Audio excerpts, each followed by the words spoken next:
Banking professional exam এর সম্মানী কত টাকা?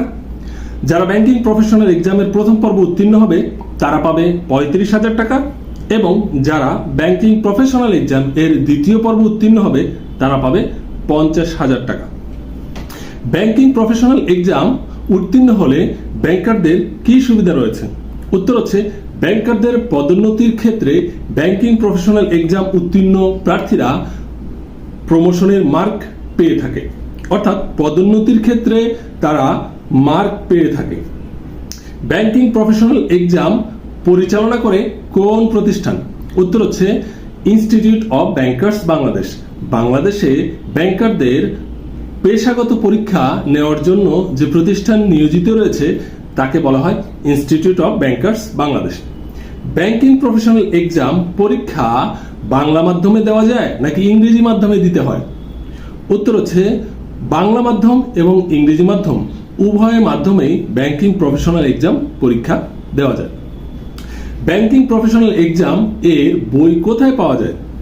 বাজারে বিভিন্ন বইয়ের লাইব্রেরিতেই ব্যাংকিং প্রফেশনাল এক্সাম পরীক্ষার বই পাওয়া যায়।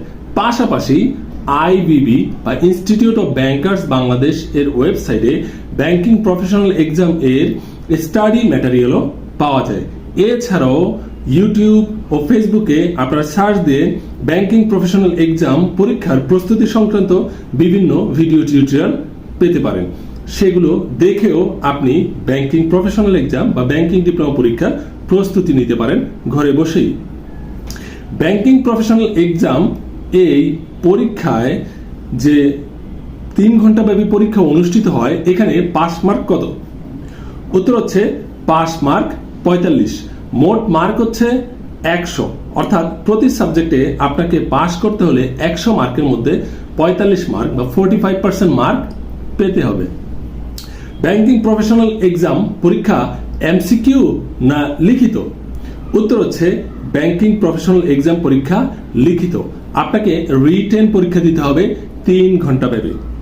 ব্যাংকিং প্রফেশনাল এক্সামে কি কোনো ম্যাথ বা গণিত বা ম্যাথমেটিক্যাল প্রশ্ন থাকে কিনা? উত্তর হচ্ছে হ্যাঁ, ম্যাথ থাকবে কি থাকবে না সেটি নির্ভর করে সাবজেক্টের উপরে। কিছু সাবজেক্ট রয়েছে সেখানে ম্যাথ থাকে, আর কিছু সাবজেক্ট রয়েছে সম্পূর্ণই থিওরিটিক্যাল বা তত্ত্বগত। আপনার ব্যাংকিং ডিপ্লোমা পরীক্ষার প্রথম পর্বে 6টি সাবজেক্ট, দ্বিতীয় পর্বেও 6টি সাবজেক্ট। এই সাবজেক্টগুলো সম্পর্কে আপনাকে জানতে হবে। জানতে হলে আপনি ইনস্টিটিউট অফ ব্যাংকার্স বাংলাদেশের ওয়েবসাইটে লগ ইন করেই জানতে পারবেন। ধন্যবাদ।